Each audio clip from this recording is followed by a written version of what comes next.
Hi, this is Noah Schmidt, and for my Dsari project for BBE 2201, I performed a home energy audit with two of my other roommates that are also in this class.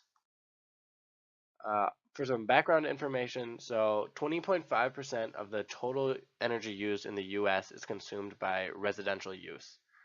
And so residential use is mostly like me and you doing our average stuff in our homes and the energy that that requires. So, and the average American household uses 27.96 kilowatt hours per day. Um, so 20.5% is a pretty large percentage, which is important to keep in mind because that's where I can make a difference. If I use less energy, that's the sector that I will be reducing. Um, So some more background information to keep in mind is where our energy comes from. It's important to know where our energy comes from because if it's renewable, I mean, I could use more of it and not feel so bad about it. But in Minnesota, most of our energy comes from coal, which is the most common. But Minnesota has a lot of nuclear energy and 23% from electric.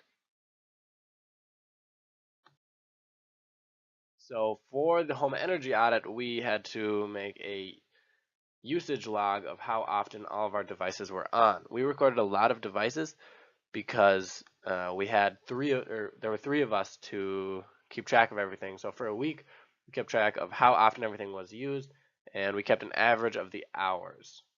Here you can see we have 28 items that we used. Um, the stove here, we actually ended up not being able to measure because the outlet was not your regular outlet. It was one, I think it was for the 220 volt outlet. Here's more of the data of this stuff.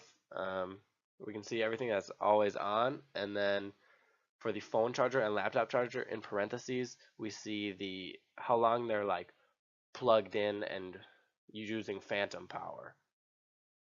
Because sometimes our phone isn't plugged in at all, but when my phone is plugged in, it's charging for about 2 hours, but then I'll leave it plugged in all night, and it's still drawing power.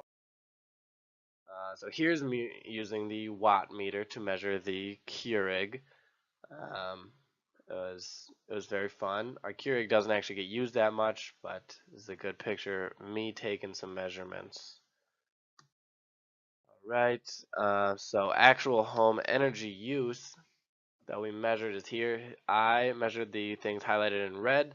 My roommate Elliot measured the things in blue, and Ben measured things in uh, magenta, maybe.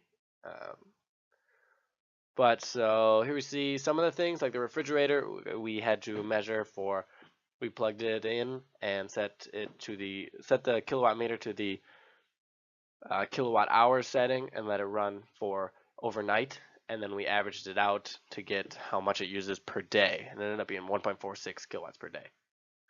So the fridge is a big one, and then the other big ones are bolded on the ends here. So we see the TV uses a lot. That's probably because it's on a lot.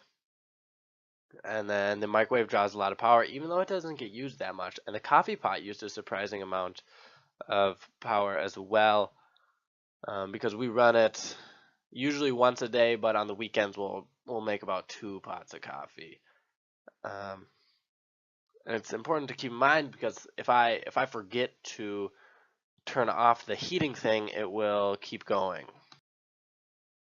Here's some more energy used. So we had a total, and it's more highlighted stuff that used the most. And then for the total energy used, we measured it was 4.7 kilowatt hours per day. Now, so we measured 4.7, but the actual use that we got from our bill from Xcel Energy was we used an average of 11.1 kilowatt hours a day in the month of September. So that means there were 6 kilowatt hours that we didn't account for. What this comes from, I am not totally sure because we measured a good amount of our electricity using appliances. So this could be maybe water, the water system, or our heating. Our heating is natural gas though, and our stove uses probably some of this, 6, and we couldn't measure that. The stove and the oven. The oven is also electric, but there were 6 kilowatts unaccounted for. But overall, in this, I learned a lot about how I can reduce my energy and what appliances use the most. And here's the link to the source that I got the images from on slides 2 and 3. Um, Thank you. And that is my Dsari project.